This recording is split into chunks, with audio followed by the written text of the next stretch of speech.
இந்த கைது வருமான வரித்துறை, அமலாக்கத்துறை, இரண்டு துறைகளும் ஒரு மிகப்பெரிய நாடகத்தை அரங்கேற்றி கொண்டிருக்கிறார்.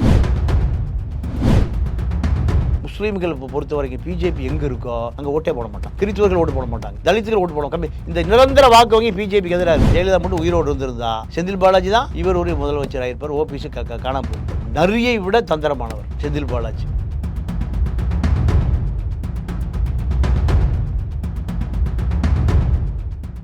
வணக்கம். மாயம் ஸ்டுடியோஸ் களம் நிகழ்ச்சி நேயர்களே, இன்னைக்கு நம்ம நிகழ்ச்சியில் பத்திரிகையாளர் பாண்டியன் அவர்கள்கிட்ட பல கேள்விகள் கேட்க போகிறோம்.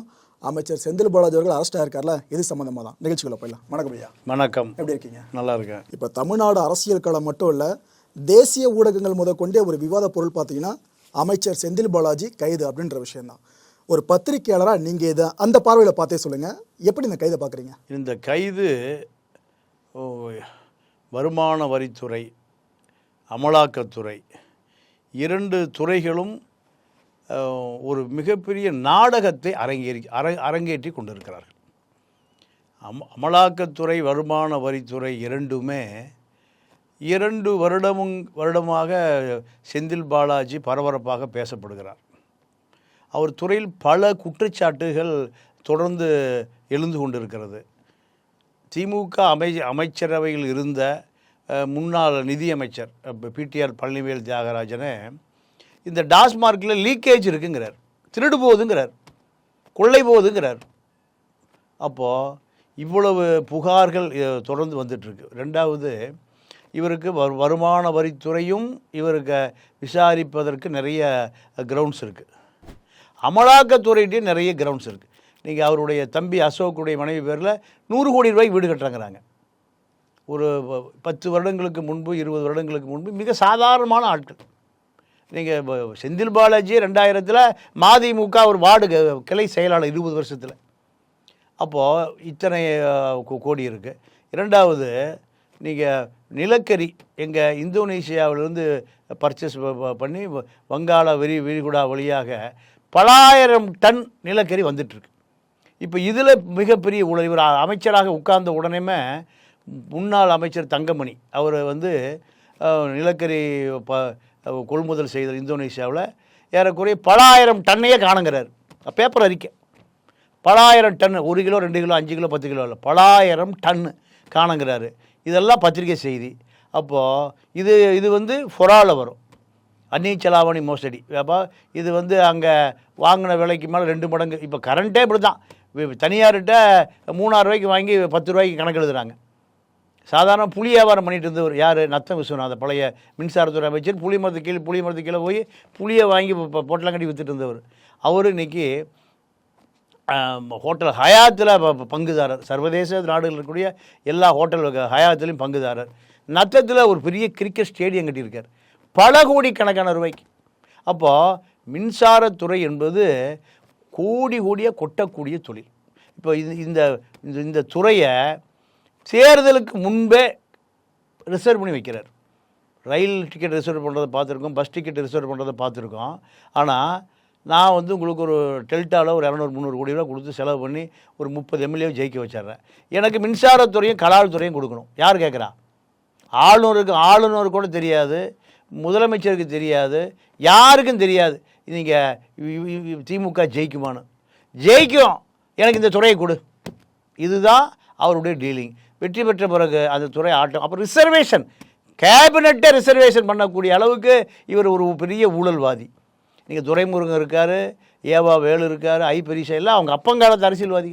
ஆனால் இவரை அருகில் உட்கார வச்சுருக்காரு. என்ன காரணம்?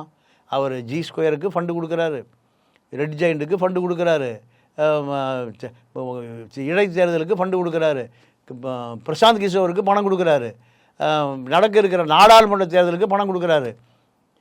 அப்போது பார்ட்டி ஃபண்டு, கட்சி ஃபண்டு, குடும்ப ஃபண்டு, எல்லாமே கொடுக்குறாரு. அப்போ இவ்வளவு சூழல் இவர் மேலே குற்றச்சாட்டு இருக்குது. இப்போது நீங்கள் அமலாக்கத்துறையும் வருமான வரித்துறையும் இவரை டார்கெட் பண்ணி விசாரிக்குது.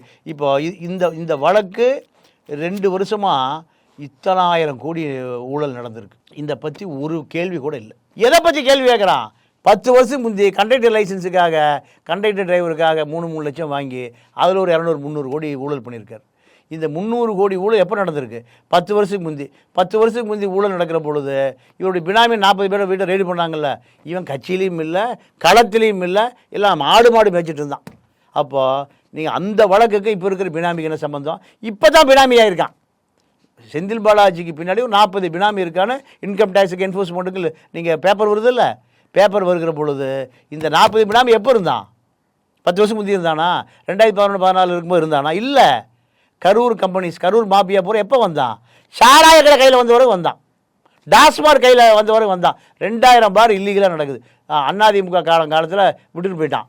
விட்டுட்டு போனதை அதை ரினியூவல் பண்ணாமல் இவங்க நடத்தலாம். யார்? கரூர் கம்பெனிஸ் நடத்தலாம். அப்போ இதை என்ஃபோர்ஸ்மெண்ட்டு போகல, வருமான வரித்துறை போகல. நீங்கள் 40 பேருமே 40 செந்தில் பாலாஜியாக இருக்கான், பல கோடி வச்சுருக்கான். இங்கே என்ஃபோர்ஸ்மெண்ட் போல் வருமான வரித்துறையில். அப்போ என்ன வேலை செய்யுது வருமான வரித்துறை?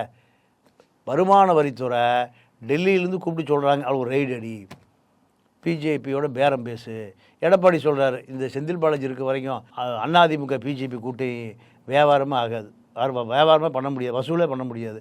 இதுதான் அமித்ஷாவுக்கு சொல்லப்பட்டது. இதற்கு பிறகு தான் அண்ணாமலை சொல்ல 1 மாதத்துக்கு முந்தி செந்தில் பாலாஜி ரைடு அடிக்க போகிறேன் சொன்னாரா இல்லையா? அப்போ இத்தனை விஷயங்களுக்கு பின்னாடி இந்த அதிகாரிகள் பலிகடாவாக்கப்பட்டிருக்கிறார்கள். இந்த அதிகாரி போய் அடி வாங்குறான். நீங்கள் ஒரு பெண் வருமானத்துறை வரி அதிகாரி கையால் கட்டு போட்டு பேண்டேஜ் போட்டு வருது. இதெல்லாம் வேடிக்கை பார்க்குறான் மத்திய அரசு, அதிகாரம் வச்சுருக்கிற மத்திய அரசு வேடிக்கை பார்க்குறான். ஏன்? 38 எம்பி இப்போ சிட்டிங் எம்பி நாடாளுமன்றத்தில் இருக்கான், அதாவது கீழவையில். இதுக்கு பயந்துட்டு இருக்கான். என்ன காரணம் கேட்டிங்கன்னா, அவன் பெரிய திருடன், 50,000 கோடி 1 லட்சம் கோடி திருடுறான். இவன் 5,000 கோடி 10,000 கோடி திருடுறான்.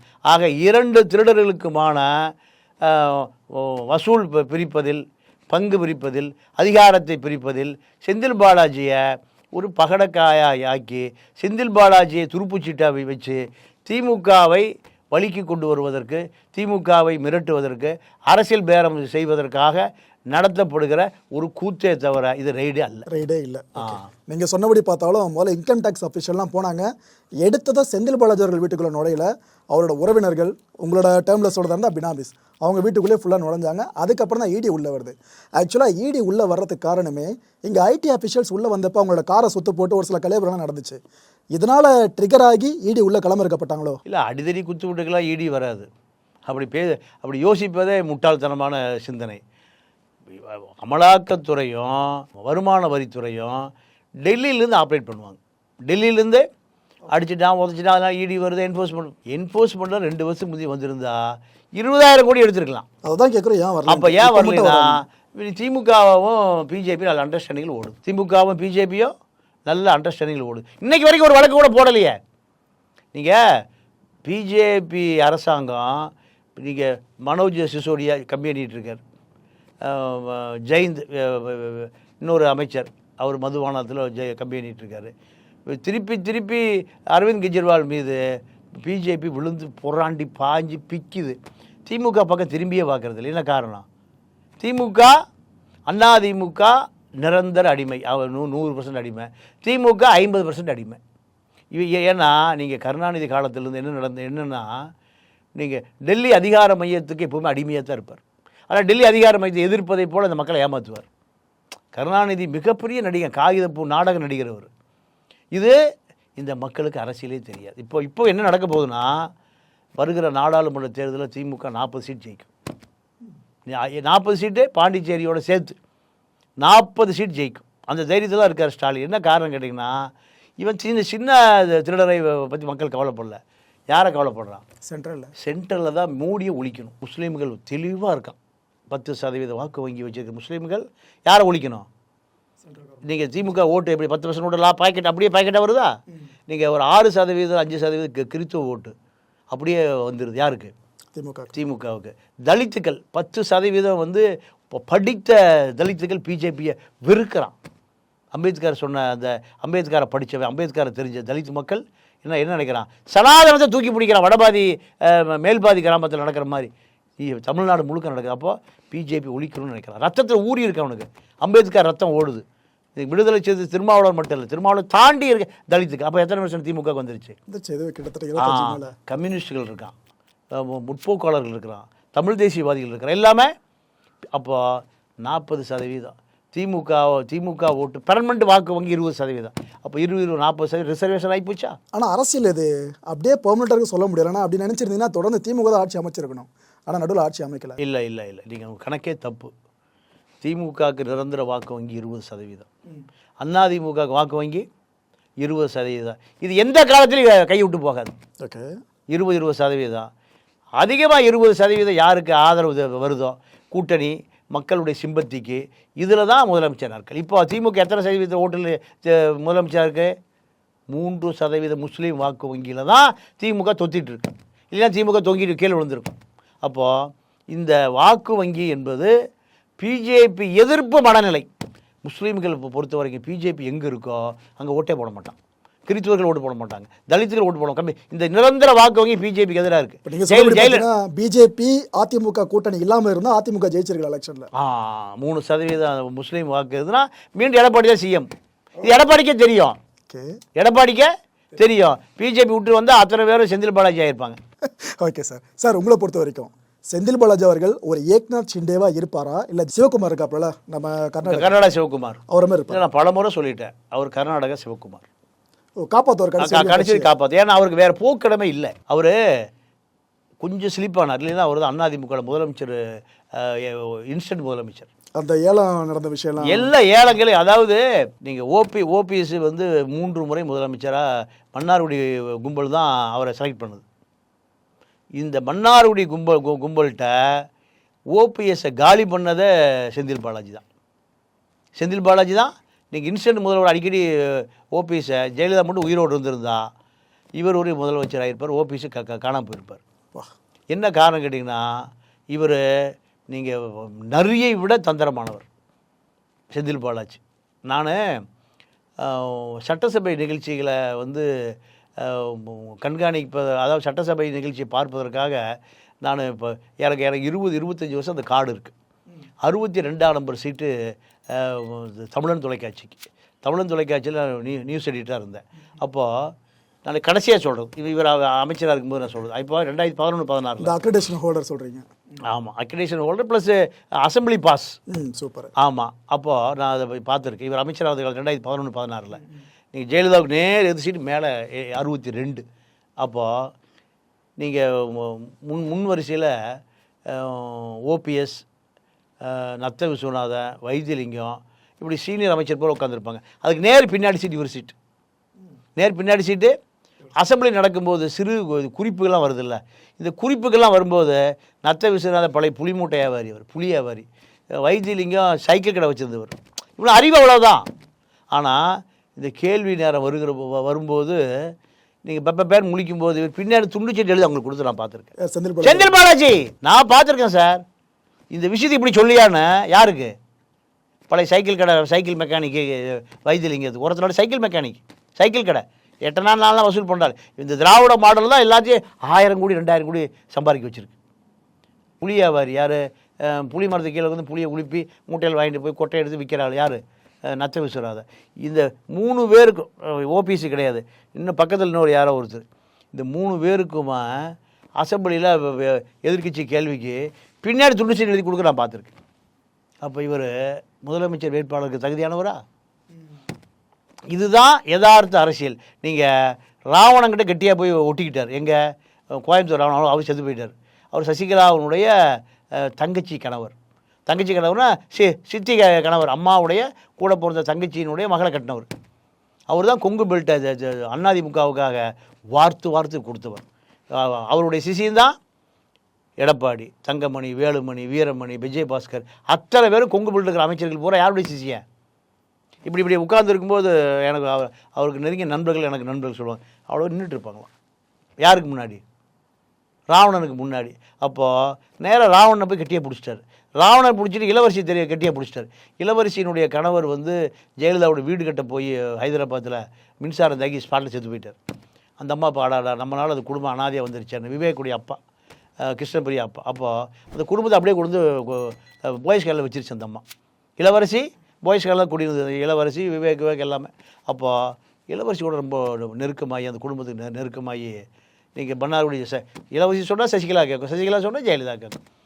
ஓபிஎஸ் ரொம்ப தவறாக போயிட்டுருக்காரு, அதனால் அவரை கழட்டி விட்டுட்டு முதலமைச்சராக என்ன இன்ஸ்டண்ட்டாக தேவைப்பட்டால் அந்த அம்மா ஜெயிலுக்கு போனால் இல்லை பதவி விலக வந்தால் என்ன முதலமைச்சராக போடுங்கன்னு இந்த லாபியை உருவாக்கிட்டார் செந்தில் பாலாஜி. உருவாக்கின ஒரு ஓபிஎஸ் பார்த்தா அடடா முதலுக்கே மோசம் வந்துருச்சியா, நான் யாரும் வரமாட்டான்னு பார்த்தா ஒரு ஆள் கரூர்லேருந்து கிளம்பி வந்து நம்மளை காலி பண்ணிடுவானே அப்படின்னு சொல்லித்தான் செந்தில் பாலாஜி ஒரு மீடியா டீமை களத்தில் இருக்கிறார். அப்படி இறக்கப்பட்டவர் எஸ்பி லட்சுமண மருதழகராஜ் இறக்கி அவர் ஃபுல்லாக வாட்ச் பண்ண சொல்கிறாங்க. அப்படி முழுசாக கண்காணிப்பு வளையத்துக்குள் வந்த பிறகு கனிமொழியினுடைய பிஆர்ஓ தான் இளங்கோ.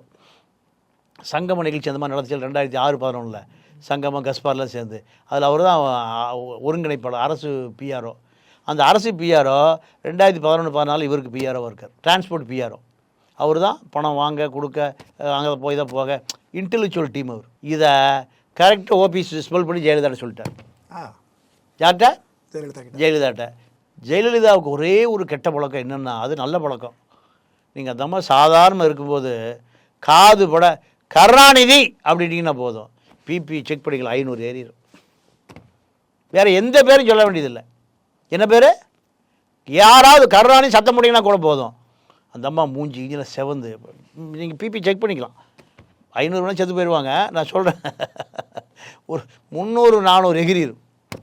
கருணாநிதி கனிமொழிகிட்ட இருந்த பிஆர்ஓ செந்தில் பாலாஜி நைட் வாங்கிட்டு அந்த வேட்டி விட்டுருச்சு. இதுதான் அவர் எதாக இருந்தாலும் பார்த்துக்கலான்னு இருந்தவர் எங்கே வச்சார் ஆப்பு பாருங்கள் ஓபிஎஸ். அதோடு அவருடைய கதை முடிஞ்சு போச்சு. அதுக்கு பின்னாடி சசிகலாவால் மீண்டும் அவர் அரசியல் கொண்டு வரவே முடியல. சசிகலா தினகரன் சண்டை கிண்டை வந்து பஞ்சாயத்து வந்த பிறகு மீண்டும் எங்கே போகிறாரு? தினகரனை போய் பிடிக்கிறார். எப்படி தினகரன் பிடிக்கிறார்? தினகரன் அடுத்த முதலமைச்சர், சசிகலா முதலமைச்சர், அது இப்போ மிஸ் ஆகி போச்சு. அப்போது எடப்பாடியை டெம்பரவரியை முதலமைச்சர் ஆக்கிட்டு ஆர்கே நகரில் தினகரன் ஜெயிக்க வச்சு தினகரன் தான் முதலமைச்சர், இவர் துணை முதலமைச்சர். கணக்கத்தான் போட்டிருக்காரு. இப்போ நீங்கள் 1000 நெறிகள் சேர்ந்தால் கூட இவ்வளோ திட்டம் போட முடியாது. 1000 நீங்கள் அதிமுகவில் இருந்து திமுகவுக்கு வந்து அதிமுகவில் ஒரு எடப்பாடி, இவர் திமுகனுடைய எடப்பாடி. காரணம் கேட்டிங்கன்னா அதிமுகவில் இப்போ விஜயபாஸ்கர் ஒரு பெரிய கொஞ்சம் ஏமாந்து எடப்பாடி சீட்டில் அவர் உட்காந்துருவார். தமிழ்நாட்டின் கேதன் தேசாய். நீங்கள் ஆர்கே நகரில் 100 கோடி ரூபாய் தினகரனுக்கு அவர் தான் செலவு பண்ணார். இது மருந்து மாத்திரை, எக்ஸ்பைரியான மருந்து மாத்திரை, ஊசி, மெடிக்கலில். இவரெல்லாம் என்ன பண்ணுறது? செஞ்ச பாவம் 20 லட்ச ரூபா 30 லட்ச ரூபா விட்டு இந்த புதுக்கோட்டையில் மாடு வாங்கி நீங்கள் ஜல்லிக்கட்டில் இறக்குவார். அந்த மாடு இருக்கிறதே காஸ்ட்லியான மாடு, அமைச்சர் மாடு. வாடி வாசல் திறந்து விட்டு அப்படியே மழை கூட செத்து போயிடும்.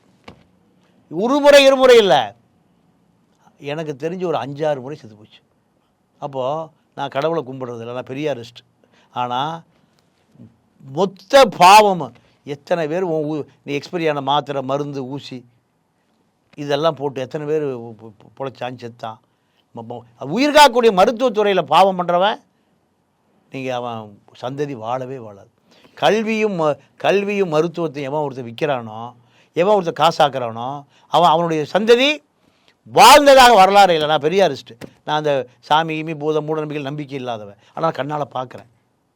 என்ன காரணம் கேட்டிங்கன்னா, இப்போ செந்தில் பாலாஜி அதே போல் நீங்கள் ஏறக்குறைய மது ஆலை தமிழ்நாட்டில் 50 மது ஆலை இருக்குது. 50 மது ஆலைகள்லையும் முழுக்க நீங்கள் ஒரு 2000 டாஸ்மார்க்கு கடை பார் வந்து செந்தில் பாலாஜியோட பினாமியில் வச்சுருக்கிறான். அங்கே பூரா ஏழை வாழை மூட்டை தூக்கிறவன் கைவிடி இழுக்கிறவன் தான் குடிக்கிறான். அது பூராமே முழுக்க டூப்ளிகேட் சரக்கு தான், எல்லாம் டூப்ளிகேட் சரக்கு. நான் தான் சொன்னல உங்களுக்கு, ஃபைனான்ஸ் மினிஸ்டர் பிடிஆர் சொல்ல லீக்கேஜ் எங்கேயோ ஓட்டை இருக்குது கசிதியாங்கிறார். அவர் அவ்வளோதான் சொல்ல முடியும். இல்லையா பெருசாக 20,000 கோடி போனால் சொல்ல முடியும். அப்போது வண்டி இழுக்கிறவன், மூட்டை தூக்கிறவன், பதப்படுத்தப்படாத அவசர அடியில் தயாரிக்கப்பட்ட மொலாசஸ், எரிசாராயம் குடித்தால அது எரிசாராயம் பேக்கெட்டில் வெள்ளையாக இருந்தது, இது கொஞ்சம் கலராக இருக்குது. ஒரு செந்தில் பாலாஜி வாழ்வதற்கு அவருடைய தம்பி பொண்டாட்டி வீடு 100 கோடி ரூபாய்க்கு வீடு. எவ்வளவு? ஜெயலலிதா வீடு கூட 100 கோடிக்கு போகாது. ஜெயலலிதா வீடு கூட, ஸ்டாலினுடைய வீடு கூட 100 கோடிக்கு போகாது. கோபாலபுரத்தில் அந்த வீடு வெறும் 3000 ரூபாய்க்கு வாங்கினார் கருணாநிதி. எவ்வளவுக்கு? ஒரு ஐயர்கிட்ட 3000 ரூபாய்க்கு வாங்கினார்.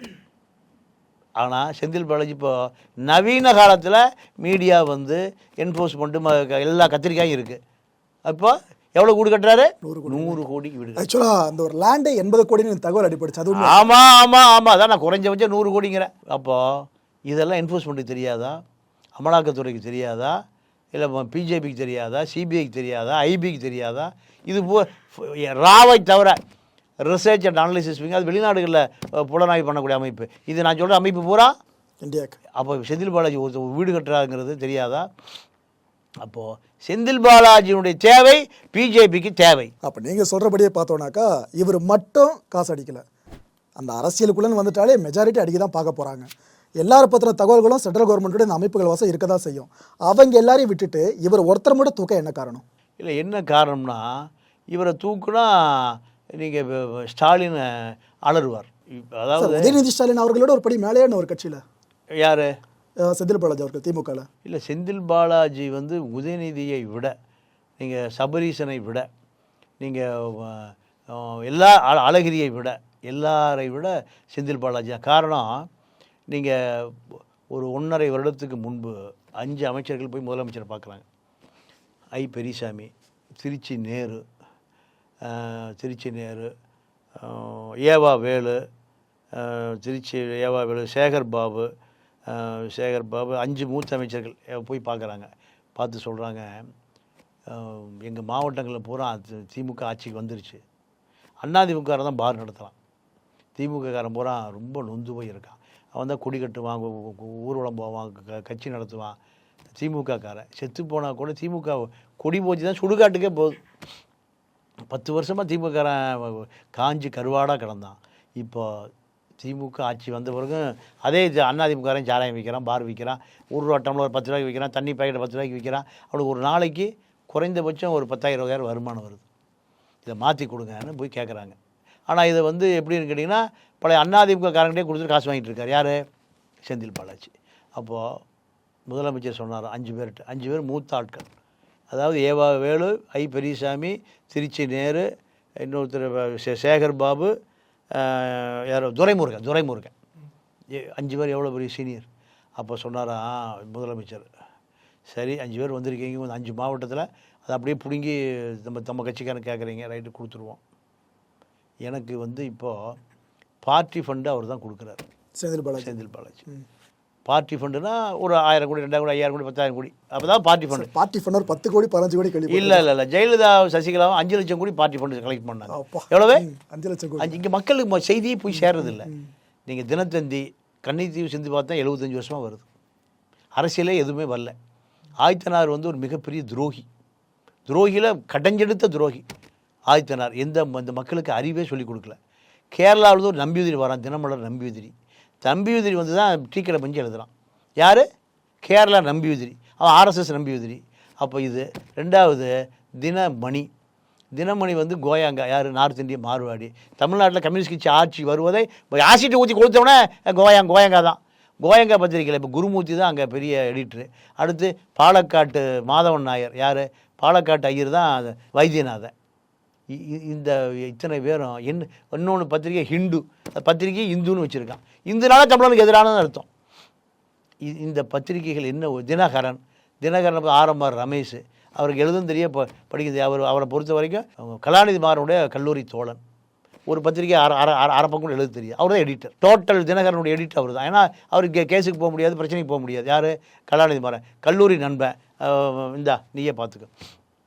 இங்கே வேலை பார்க்குற பூரா புரோக்கர்ஸ், எவனும் பத்திரிக்கையாளர்லாம் இல்லை, எல்லாம் ஆளுங்கட்சிக்கு, அதிகாரிகளுக்கு, போலீஸுக்கு, ரியல் எஸ்டேட்காரனுக்கான புரோக்கர்ஸ் தான். எனக்கு தெரிஞ்சு 90%. இவன் என்ன அரசியலை சொல்லிடுவான்? ஆதித்தனார் உட்பட எந்த அரசியல் மக்களுக்கு போய் சேரவே இல்லை. அப்போது இத்தனை விஷயங்கள் வந்து நடந்துகிட்ருக்கு, ஒரு விஷயமும் மக்கள்கிட்ட போய் சேர்றதே இல்லை. ஆனால் என்னன்னு கேட்டிங்கன்னா, தேர்தல் வரும்போது மக்கள் கோவத்தில் என்ன பண்ணுவான்? அதுலேயும் வந்து 200 ரூபா 300 ரூபா திமுக காரனுக்கு திமுககாரே பணம் கொடுக்கணும், அதிமுக காரனுக்கு அதிமுககாரே பணம் கொடுக்கணும். திமுக காரன் அதிமுக பணம் கொடுத்து எங்கேயா பார்த்துருக்கீங்களா? ஒரு விஷயம் கொடுக்க மாட்டான். சொந்த கட்சிக்காரருக்கே காசு கொடுத்தா ஓட்டு போடுறான். உதயசூரியனுக்கு ஓட்டு போடுறதுக்கு சொந்த கட்சி காசு கொடுக்கணும். திமுக காரன் இப்போ தேர்தலுக்கு 5000 கோடி 10,000 கோடி ஒதுக்குறான்ல, இந்த பணம் யாருக்கு கொடுக்குறான்? சொந்த கட்சிக்காரனுக்கு. அதிமுக காரன் தேர்தல் பார்ட்டி ஃபண்டு வசூல் கொடுக்குறான்ல, யாருக்கு கொடுக்குறான்? இதுதான் திராவிட மாடல். ஆக்சுவலாக அது இங்கே மட்டும் இல்லை, எல்லா கட்சியும் இந்தியா பூரா இருக்குது. இந்தியா சாபக்கேடு. இந்தியா பூராமே சாபக்கேடு. இந்தியா முழுக்க காங்கிரஸாக இருந்தாலும் பிஜேபியாக இருந்தாலும் இது ஒரு சாபக்கேடு. இது ஒழிக்கவே முடியும். எனக்கு மக்கள்கிட்ட அறிவு இல்லை. மக்கள் 200 ஓட்டு போடுறான், குவார்ட்டருக்கு ஓட்டு போடுறான், சாராயத்துக்கு ஓட்டு போடுறான். மக்கள் வந்து நீங்கள் கொளுத்துற வெயிலில் ஜெயலலிதா வரும், எங்கேயாவது ஜெயலலிதா வந்தால் பெரிய கூட்டம் கூட்டுறதுக்கு எங்கேயாவது வர காட்டில் தான் கூட்டம் போடுவோம். அந்த மாதிரி ஹெலிகாப்டரில் இறங்கணும்ல. இந்த மக்கள் போய் வேகாத வெயிலில் எவ்வளோக்கு 500 ரூபாய்க்கு வேகாத வெயிலில் உடம்புல நீர்ச்சத்தெல்லாம் வற்றி உழுந்து செத்து போகிறவங்க நிறையா இருக்கான். வெயிலில் உட்காந்துருக்க முடியாமல் ஒரு சேரில் உட்காந்து இன்னொரு சேரை தூக்கி தலையில் வச்சு உட்காந்துதான் நான் பார்த்துருக்கேன். எவ்வளோக்கு? 500 ரூபாய். இப்படி ஒரு மலையாளிகிட்ட போய் 500 ரூபா தானே சொல்லுங்கள், உங்களை கொதறி எடுத்துருவான்.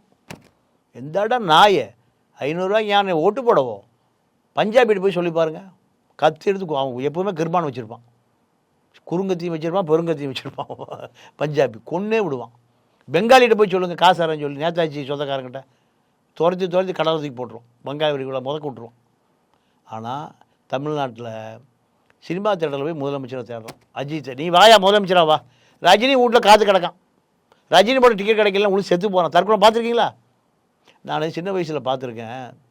எம்ஜிஆர் படம் நீங்கள் காலை 10 மணி ஷோ போடுவான், உலகம் சுற்று வாலிபன், பல்லாண்டு வாழ்க, என்ன படம் எனக்கு மறந்து போச்சு. அப்போது காலை 10 மணி ஷோக்கு நைட்டே போய் துண்டை வச்சு படுத்துருவோம்.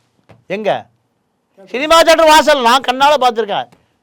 எனக்கு 63 வயசு ஆச்சு. நான் சொல்ல ஒரு 50 வயசில், 50 வயசு 55 வயசில். எங்கே இப்படி ஒரு இனம் எங்கேயாவது கேள்விப்பட்டிருக்கீங்களா? சினிமா தேட்டர் வாசலில் படுத்துருவான்.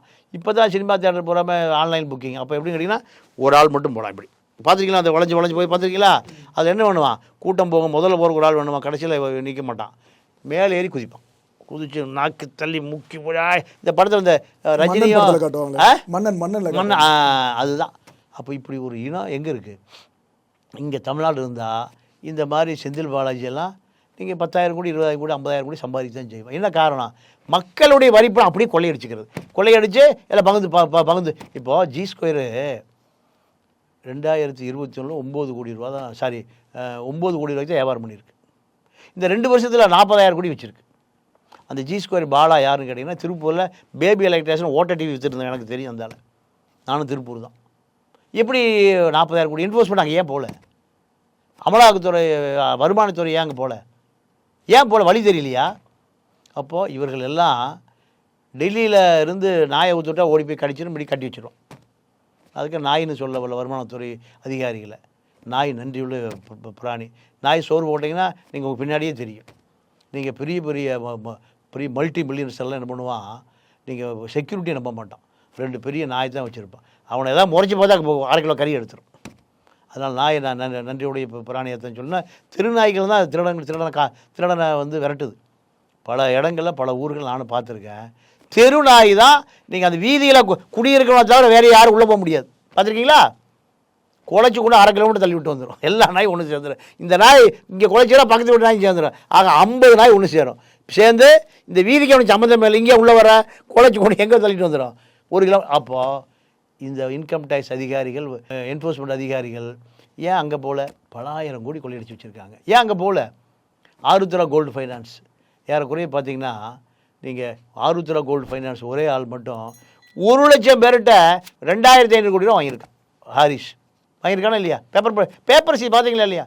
அது போன்ற 14 நிறுவனங்கள் 15,000 கோடி 5 லட்சம் பேர் வசூல் பண்ணியிருக்கான். ஏன் என்ஃபோர்ஸ்மெண்ட் ஏன் அங்கே போகல? அப்பா அடித்தனமாக சொல்லிட்டீங்க. பார்க்கலாம் சார் எதிர்காலம் எந்த அளவு சர்ப்ரைஸ் ஒழிச்சிருக்குன்னு. சார் கேட்ட எல்லா கேள்விகளுக்கும் வெளிப்படையாக பதில் சொன்ன உங்களுக்கு மிக்க நன்றி சார். நன்றி, வணக்கம்.